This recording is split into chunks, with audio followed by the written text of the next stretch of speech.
Hello, people of the internet. Steve Persh here, Director of Developer Experience at Pantheon. Today on the live stream, we're going to focus on a situation that most every web developer or web development team hits at some point in their career. It's a challenge. Maybe it's an opportunity. Maybe we'll call this a challenge-opportunity. It's that moment where you you get the keys to a website that somebody else built. And more often than not, getting your arms around that site that you've inherited, that you didn't build, is going to be tricky. This is a situation that I think is especially common in the world of web development agencies, a world that I worked in for a number of years before joining Pantheon. And today's guests from the agency Chromatic have dealt with this situation a number of times. Let's welcome to the stream Mark Dorison and Matt Daniel. Hey, Mark. Hey, Matt. How's it going? Hey, Steve. Thanks for having us. Hey, Steve. Yeah, welcome to the stream. So for those watching who have not heard of Chromatic, could you introduce the agencies and yourselves a bit more? Yeah, absolutely. I can start. I am Chromatic's CTO. Chromatic has been around for about 15 years now.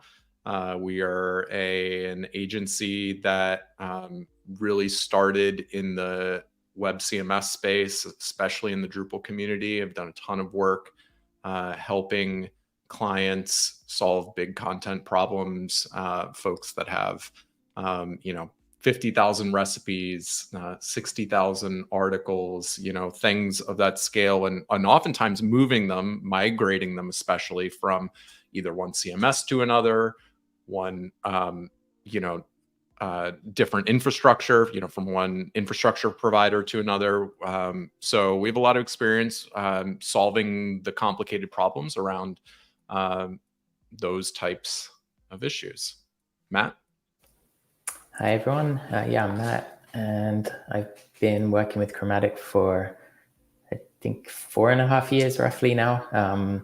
Mostly focused on back-end development, but also getting my hands dirty with DevOps and performance improvements. And this topic's pretty fitting because I've spent the last probably year or two working in this sort of realm where we're taking either one site from a infrastructure to another, as Mark said, or combining sites, like moving multiple WordPress sites potentially into a single one, or even different CMSs like Drupal to WordPress or vice versa. So I've been working with Drupal. I think my profile is probably 15 to 16 years old at this point, so quite some time. That makes me feel a little old as well. But yeah, that's keeping me busy, and also WordPress more recently as well. In the last, I would say, 5 to 7 years, I've been doing quite a bit of WordPress work too. So yeah. Yeah. I also start to feel old when I think about the age of these systems. Yeah, WordPress just celebrated its 20th birthday. Drupal has a year or two on it, and yeah, the web has been around a long time. And this problem, or this challenge, the challenge problem of inheriting a site like that's, I think I hit that right away in my web development career as I was transitioning from like college student who took a web class to person who gets hired on an hourly rate. It's like, here's a website you didn't build. Can you make changes to it? Yes, I can. As I got going, I found like, oh, this is easier when I can get the website into a platform, into a state where I will have a higher comfort level, and that can often mean moving a site to a place like Pantheon that has a lot of built-in tools, built-in version control, built-in deployment pipelines, like built-in backups. I mean, my biggest fear inheriting a site's like, wait, what if I break it immediately and then can't recover it? That would be bad. So for those watching the stream, my hope is that you may want to follow along on our documentation around around doing migrations. Let me get that dropped into the chat here. And Matt and Mark, I've gone back and forth on, to what degree is this problem space hard and complex and fluffy, and like, are there areas of this that can be simple? I'll get our screen share going, and hopefully we can see a version of this that could be simple. But I imagine you'll chime in with the parts that, like, okay, actually it's not that simple. Just in the course of your careers, have any elements of this problem space felt to you like they've gotten easier? I can give a couple from recent experience, especially as it relates to Pantheon. So some of the tools you get out of the box make things much easier to get an overview of the site that you've just potentially inherited and know nothing about. So you can often go and FTP the file somewhere, or use version control, hopefully, and push them to a host somewhere and get them live. But then you don't necessarily know too much about what's running that site. Like, are there custom modules that are slowing things down, or issues happening here or there, or even potentially you've made a change that impacted performance negatively. I think that world became a bit easier, like with the tools that are available. And again, as you mentioned, backups, just the ability to have multi-devs is great. So you can spin up a branch for a multi-dev and test things out and move code and database and files easily from one to the other to test things as they would look in production before you go live. That's a key area for me as well. I would just say, for me, a game changer is the ability to define all our code in, or all our configuration in code, our infrastructure in code has been a game changer.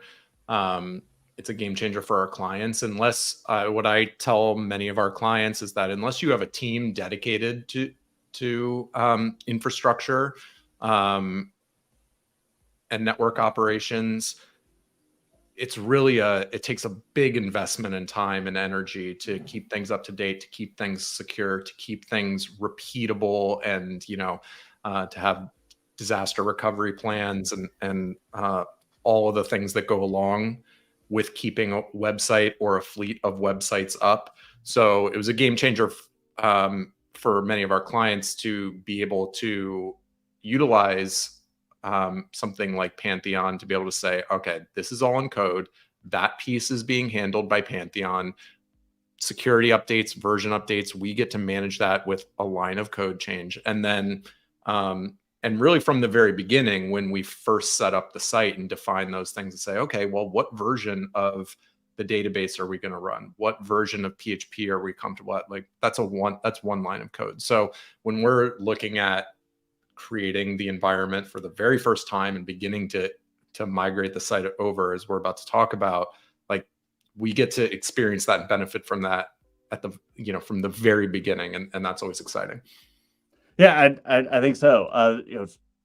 Those details you were just mentioning of, like, how much do I, as the developer or the agency, like, how much do I need to worry about, like, database configurations, database versions? And like in my previous job, I often thought about it through the lens of, like, how many billable hours, or what percentage of the billable hours that I have for this customer am I going to have to spend on worrying about database stuff? Because I would like that answer to be 0, and I'm afraid it's going to be bigger than 0. Yeah, and I think that's, in some ways, that's valuable expertise that we can offer to our clients. But in the same way, that value doesn't always show up in the browser, for especially clients that are less technical.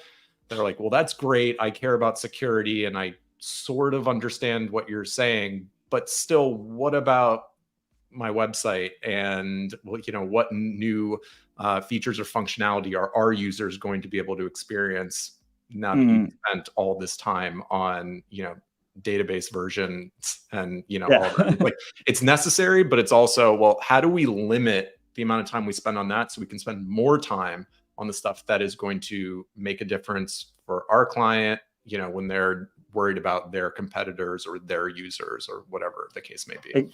Exactly. So if you're taking over a site and you want to get it onto Pantheon, what we'll see here is something that like any developer, any team can just try out this process even without paying for Pantheon. You can migrate a site to Pantheon, use New Relic as we'll see later on in the stream, examine what's slow or not about the site, and not even have to pay for it until you connect a domain name. So let's see, how fast could we migrate a site to Pantheon when it goes smoothly. So again, I'll be to some degree glossing over the documentation, but this is the page of the documentation that we're following.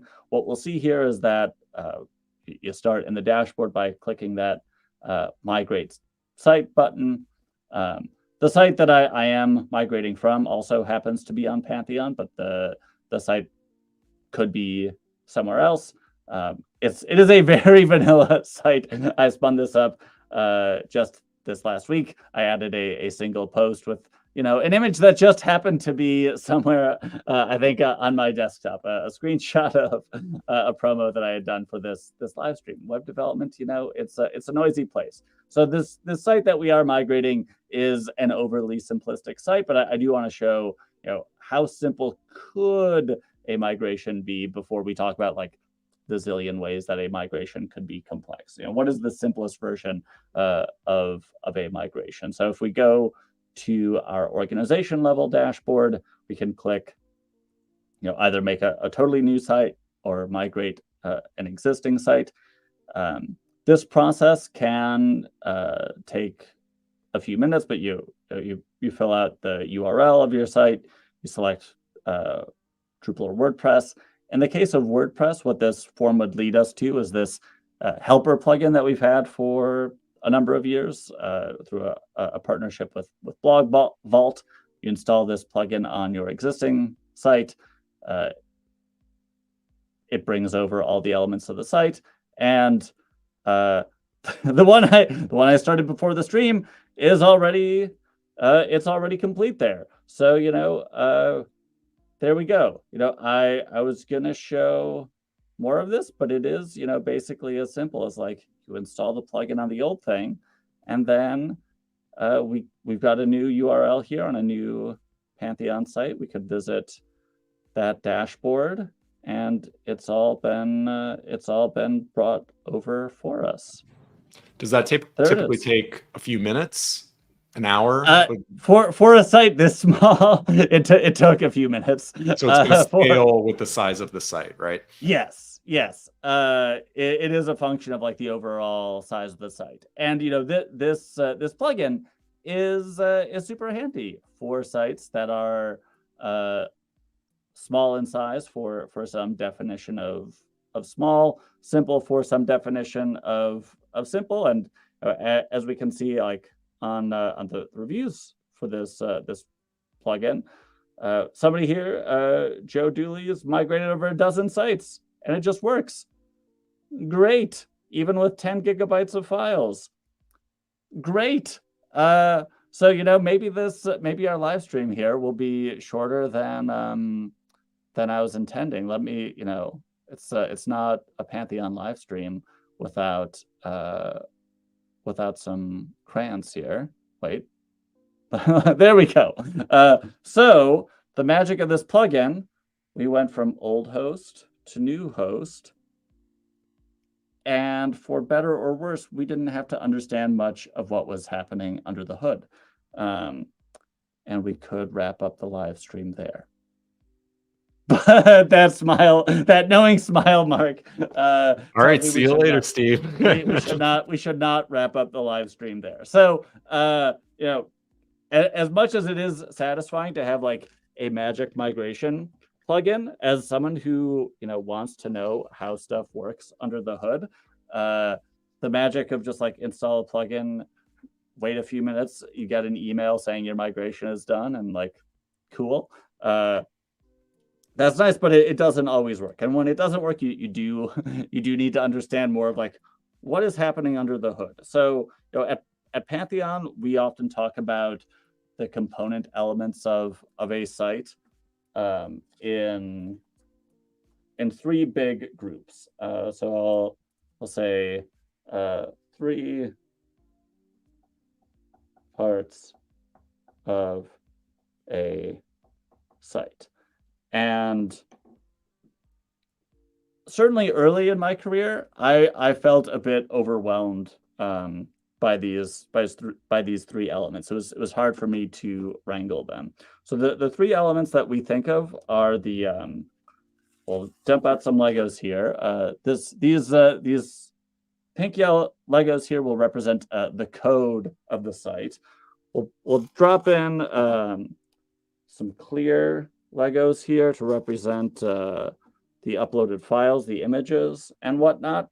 And then I was thinking of how to represent the database as Legos, and I decided instead to go for a different children's toy. I think Play-Doh is a better representation of the database because it's malleable in a way that the code is not. It is breakable in a way that the code is not.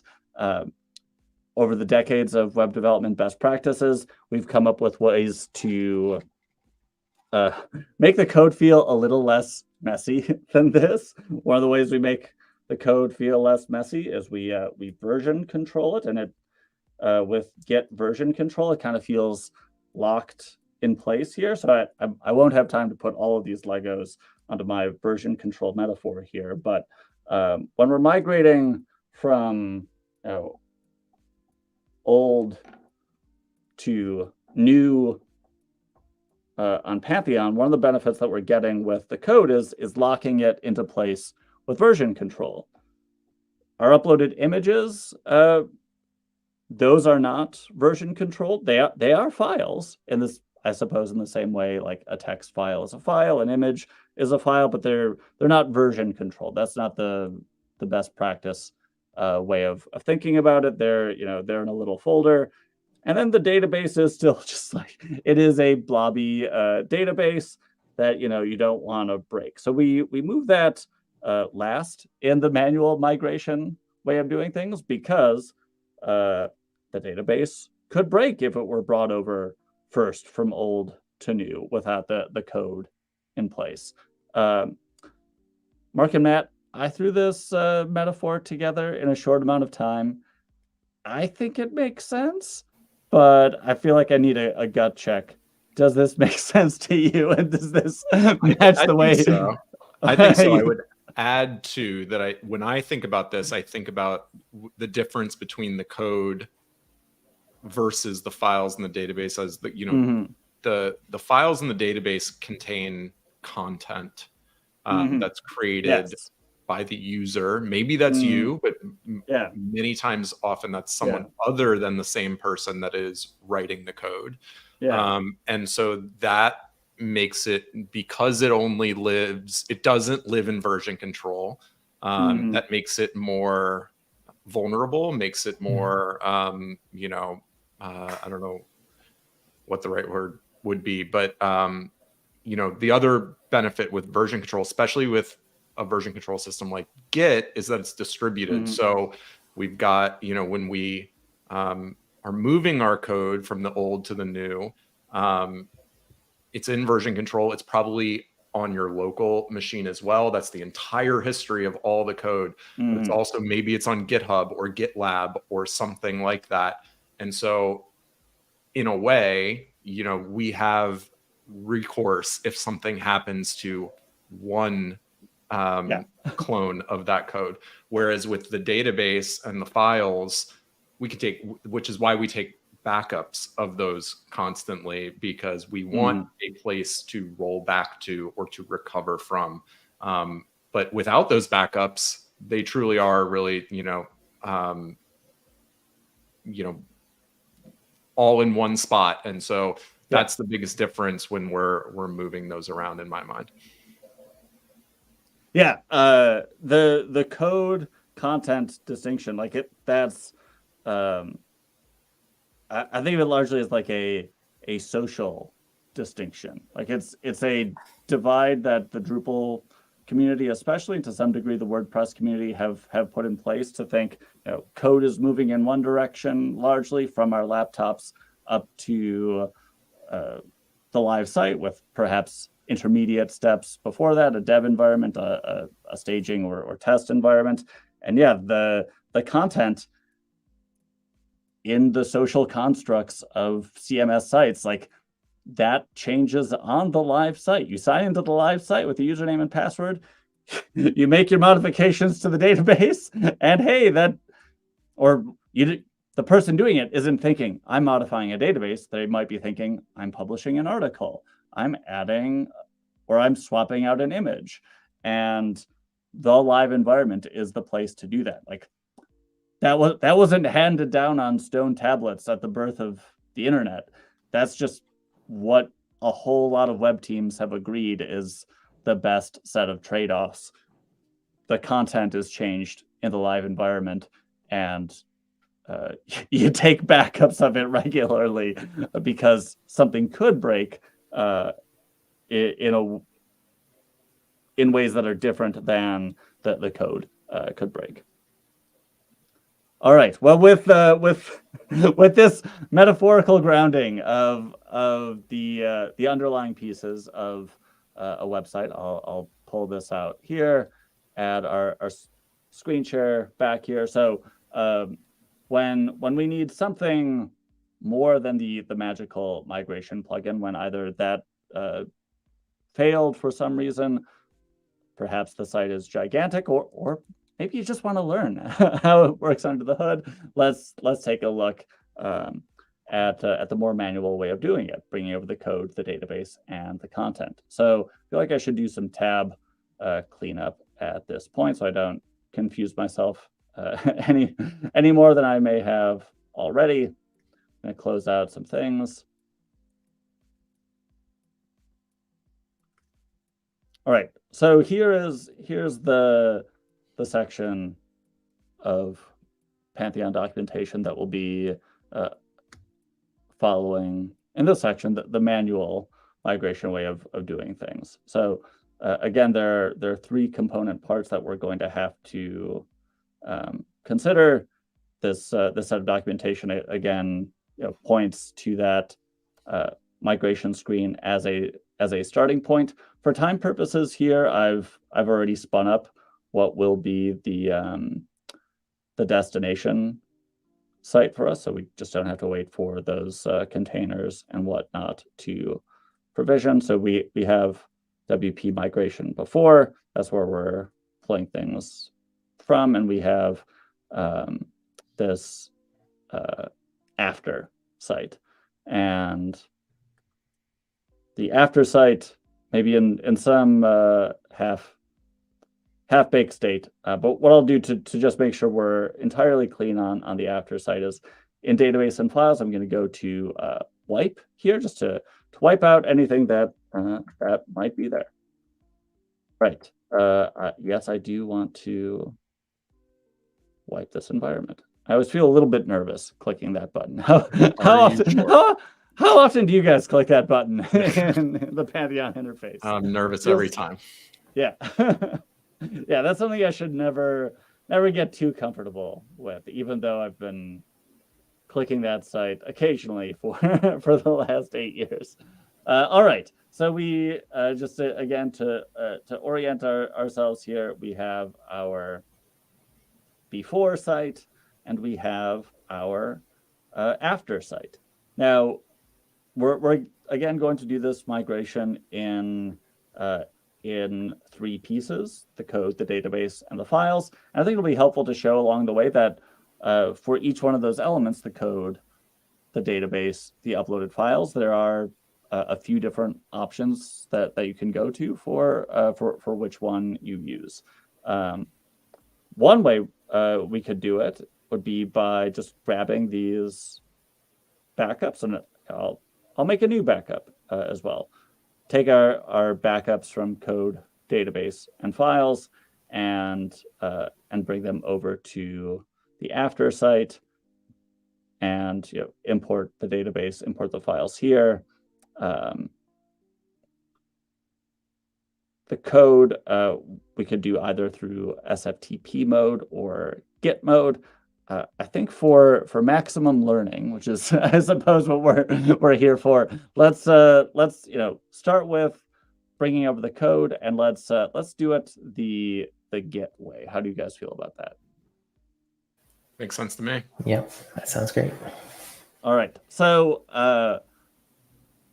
just a bit on the language there, SFTP mode and Git mode. We can also think of that as like writable mode and not writable mode from the perspective of the file system with Pantheon environments. When we are in Git mode, what that means is that the only way to modify the code base for this environment, the dev environment for this site, which doesn't have an install present, the only way to modify that code base is through Git. So I will do. Actually, I've already done the Git clone. Let me bring over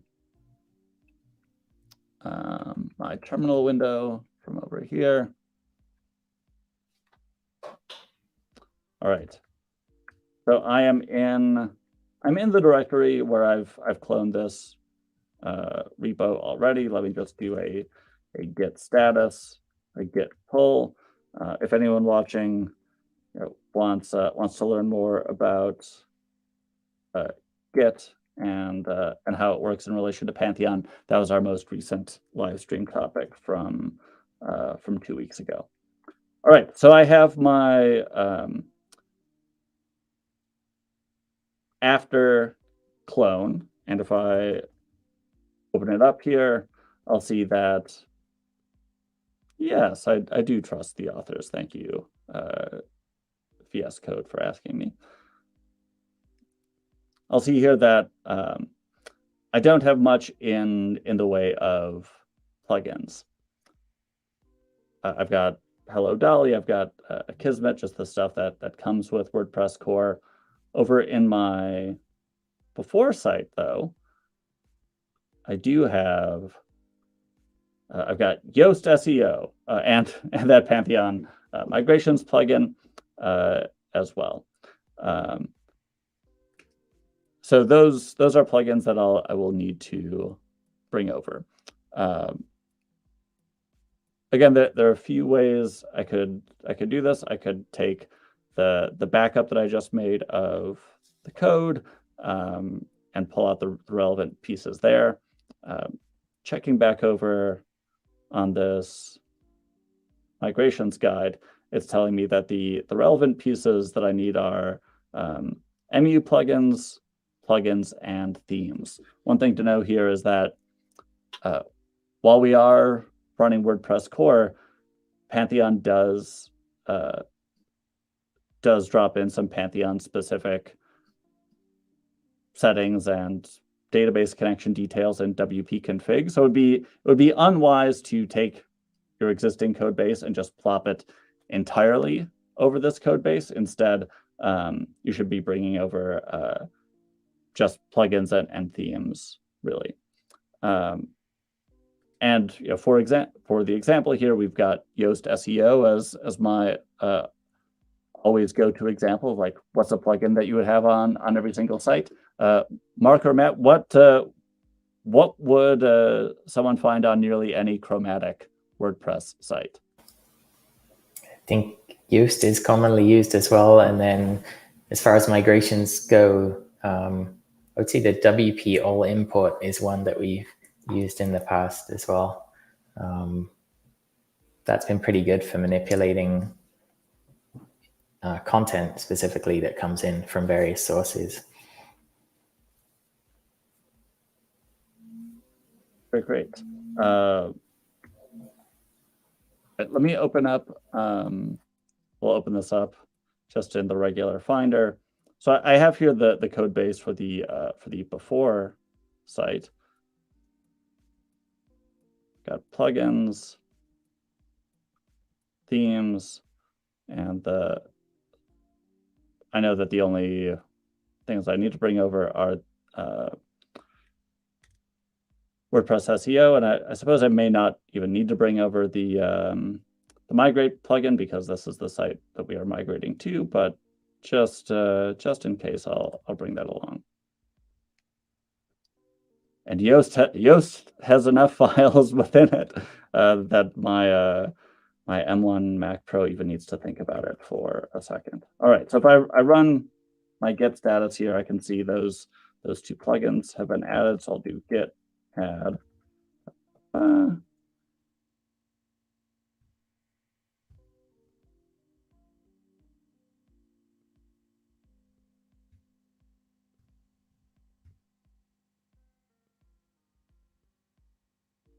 All right, and I'm doing the git push now. So if I go back to my Pantheon dashboard for this after site, I can see that the code is already syncing, pushing the code to the Pantheon Git repo here. The Git repo represented by this code server triggers a deployment then to the dev environment. So just you pushing that code is what triggered that sync, right?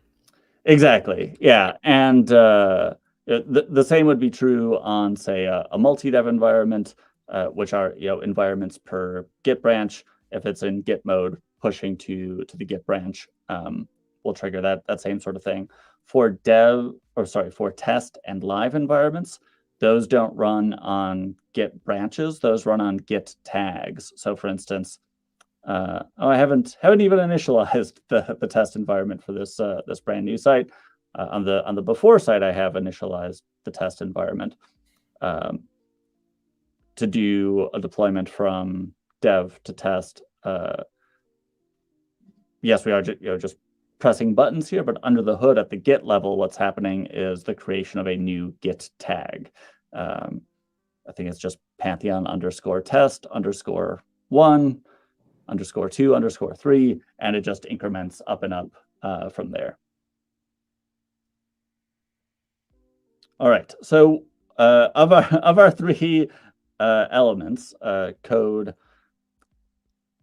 files, database, we've now done the first one. If I open up the environment here, though, I'm still prompted for the install screen. Because there's not a database yet with WordPress installed. The database infrastructure is there, but we haven't brought over the contents of that database. All right. Next up. Now, if that database infrastructure wasn't there or we weren't connecting to it correctly, we would see an error on that page instead of that installation form, right? Correct. Well, yes. If you just download WordPress from WordPress.org, you would get an installation process with more steps that would ask you for database credentials. I suppose it's been a while since I've done that, but with those database credentials pre-populated, those steps just aren't there. But we're seeing exactly what we expect to see at this point. Yes, exactly.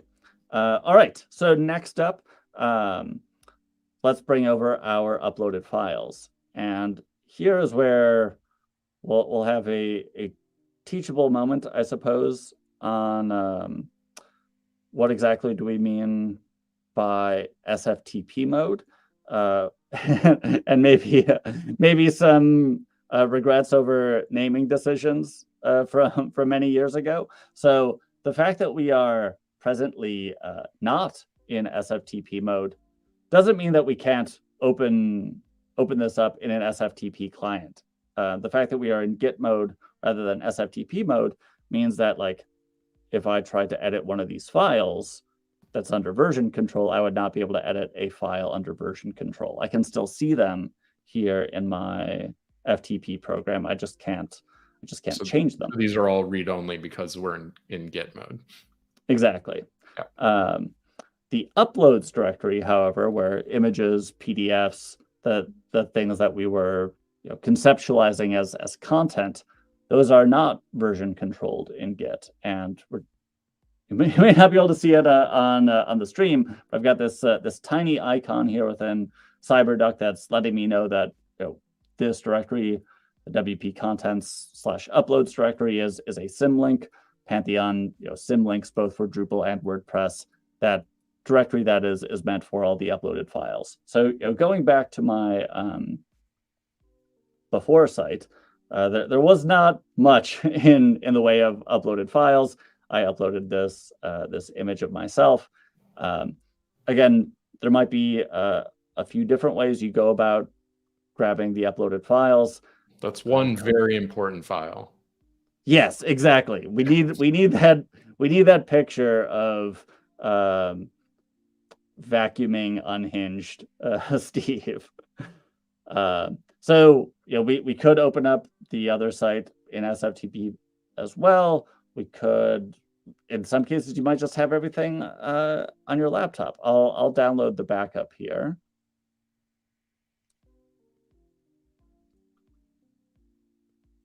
And bring over CyberDuck. And there. Oh, and thank you, WordPress, for giving me all of these thumbnails. Excellent. I forgot about that. All right, so I'm now uploading my few files, or I think I am. Let me try that again. I think CyberDuck.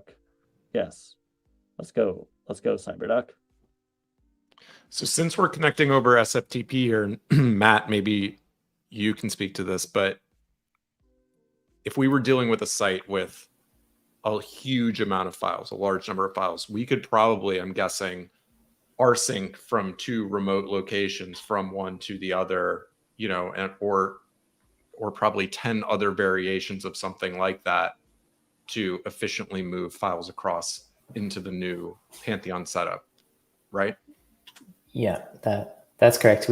I've had to use that before just by preference, really. You could just as well SFTP everything up, but there is the Terminus rsync plugin, which I see Steve, you're loading up there, that works just like you'd expect rsync to work with, a transfer. The difference is it's very efficient as well, and it kind of compresses on transfer as well. So we've used that for tens or hundreds of thousands of files in the past with success. Yeah, this is taking me back to a moment that felt like one of my first leveling ups as a professional developer when I was working on a site that had a couple hundred gigabytes of uploaded files, large enough that in the late 2000s, it was a very big blob of metaphorical Play-Doh. And moving it from one site or from one host to another, we found like even rsyncing was going to take literal days, if not weeks, to complete a single rsync, because we realized one, if not both of the hosts were throttling the connection speed of a single connection. And I thought, what if I get fancy and open up lots of SSH connections, open up 4 dozen terminal windows, and write a script that randomly SCPs individual MP3 files, and then I'll rsync it all at the end, and it worked. And I felt like an action hero. Well, see, I thought you were going to say that when you leveled up, you had been able to remember all of the flags for rsync without. No, I have never. No, I never achieved that, and that is why we have this plugin. But that actually reminds me to, this is something that Matt just mentioned in passing, but, doing this with rsync in this way, if you're dealing with many gigabytes of files, you're maybe not cutting over, all at once to your new infrastructure. And you might want to move all those files, do testing, have the site set up. But since the moment you've done that, new files have been created, files have been modified, all those things. And using a tool like rsync and the Terminus plugin, you can just sync over diffs and things like that, which is a game changer too. Yes, that is a much a much more leveled up way of doing it. And yeah, if you're quantifying your files in gigs, then you probably don't want to do what I just did, which was like download a tar file and drag and drop and hope CyberDuck does it all, because that's going to be slow. It's going to be slow to SFTP. It'll be files slow, up, and then one by one. and then when you have to do it 10 more times, Right. it'll be slow every single time. So yes, and if you are relying on an SFTP program to do that syncing, you're gonna have a bad time.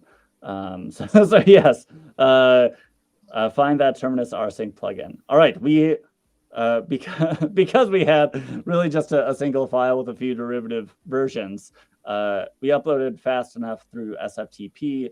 We are now 2/3 of the way done. We've done the code, we've done the uploaded files. Now, what about our blobby database? This also is something that gives us, we have a few different options for how we would want to do this. Again, the simplest version is that magical migrate plugin where you may not even realize you're migrating a database.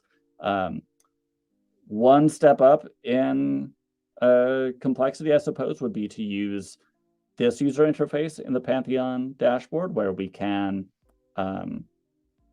upload a file. And seeing that we're already 42 minutes into the stream here, I do want to show that this just works. So I'm going to grab the URL to the backup from the before site, drop that URL over here in the after site, and click import.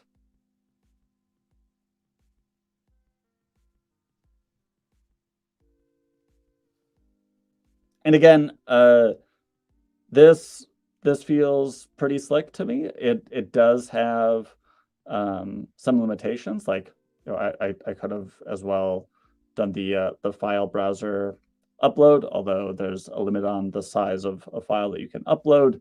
There's a limit on the file size for importing by URL. This very basic site with my one image and my one additional post beyond the few posts that just come with any WordPress installation, like this worked very cleanly. And I feel like I should say, hooray! we got all three parts over. Amazing. We got one WordPress site on one domain, moved over to another WordPress site on another domain. But even this user interface feels a little too easy for some situations. Like Mark, for what you were describing, like if you have a really big database and content is changing all the time, sure, there are these like hard limits, but also there's just like a conceptual limit, like where this ceases to be a good idea. It ceases to be a good idea to think like, oh, we'll just do a hard cut over that involves like a database dump and we're good to go, because you may not have the luxury of time that allows for downloading a whole database archive, uploading it, and then checking. We haven't even really talked much about the checking that it worked part yet. We'll maybe have a few minutes for that. Check that it worked. But so just as rsync is the power tool that lets you work with larger file sets, the power tool that's available for working with larger databases is like the MySQL command line tool. So if we were working with like a gigantic database, or if we needed some custom script to bring over updated records from old to new, well, we have all of MySQL available to us. Yeah, and scripting was something that popped into my mind when, that is available when you're working from the command line as opposed to the UI. You can build tooling around, that utilizes Terminus and these other tools. You can script it, you can automate some of this stuff. Doesn't necessarily make sense when we're talking about a site with a single post and a single image. But if we're working with huge sites, tons of contents, lots of files, that might be something that you want to be able to reproduce and test on a regular basis, or bring stuff over with fresh content daily until we get to the point where we're ready to launch. Some things like that are super valuable. Yeah. Seeing that we're short on time, I do want to jump to at least one mechanism that's available on Pantheon for the checking afterwards. We'll play what may be a short game here of find the bad code. I've got a multi-dev environment that I have made intentionally slow, and this I'll admit is a contrived example. I'm sure you guys have dealt with things far more complex than this, but you'll notice as I click around this site, boy, is it taking a long time to even get the initial HTML response. And one benefit of migrating any given WordPress site to Pantheon for free, even before you go live, is that you get this New Relic tool. For paid plans, this is available at the performance plan and above. It's also available just for sandbox sites, and plus you get a New Relic. I wouldn't call it environment, but you can drill down into your various multi-devs as well, which is great for testing things. Yeah, I feel like this is something we at Pantheon need to shout more loudly. Like, not only do you get New Relic, you get it for all your environments.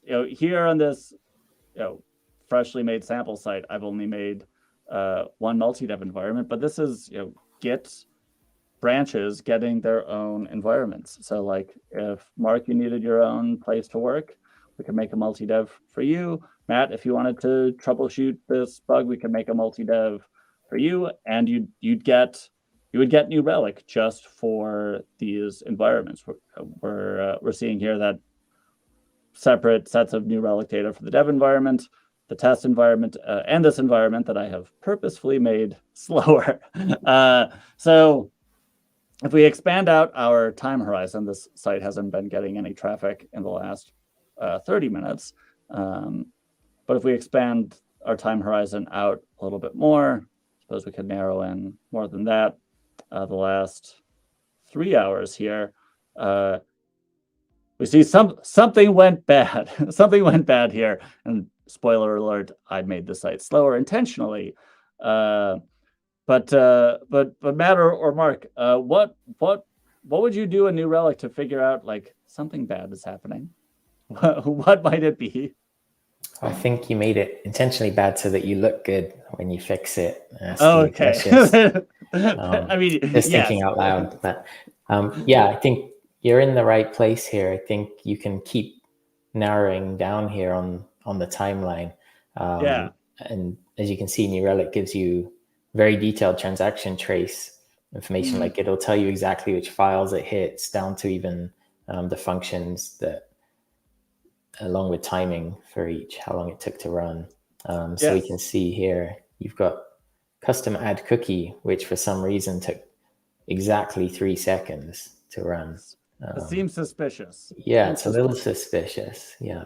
And longtime viewers of the stream here will have an idea of what this might be. But if this were a genuine mystery, New Relic is giving us an incredible amount of detail to find, like, okay, where is it slow?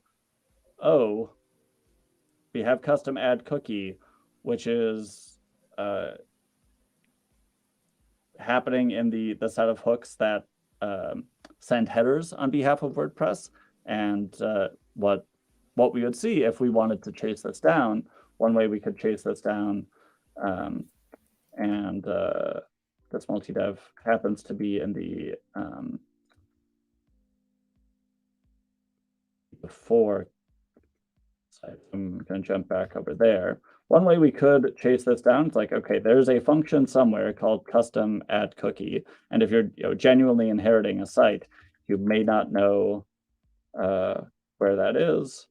So you could grep for it and find, oh, there's a must-use plugin called Slower that is all right, there it is. There's my sleep command. I've made the site just pause in its execution for 3 seconds. This is a must-use plugin where I've just experimented with different ways of making a website slow by messing with the headers or just putting in sleep commands. On a more practical level, though, Matt or Mark, how do you go about like triaging these kinds of issues? Like it is unrealistic, I suppose, that you would inherit a site and then find like, oh, someone put in a sleep command. You would find probably far more varied and nuanced performance issues. Like, yeah, I think that other than the actual sleep command, put that aside, the only unrealistic thing about this is that, you know,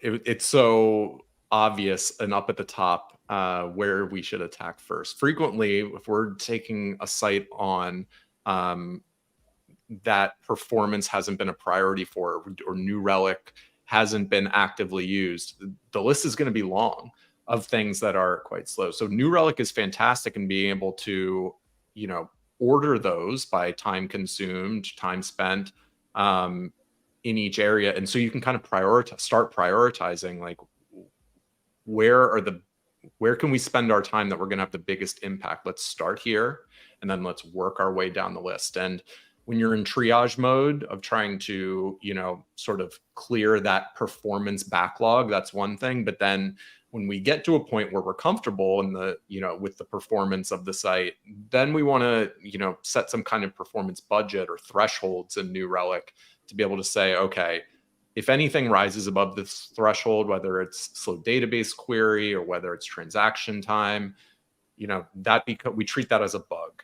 And, you know, and that needs to be addressed in a timely manner so that we don't get back to a place where we've got 50, 100, whoever, you know, who knows how long the list could be of performance issues to work our way through. So it's really, you know, once you move through triage, making it a part of your workflow so that, you know, it just becomes a normal part of your development process and your development priorities. And having New Relic on all the multi-dev environments and the other environments, you can catch a lot of this stuff if you set up, you know, thresholds and alerts. You can catch a lot of this stuff before it makes it out to production. Yeah.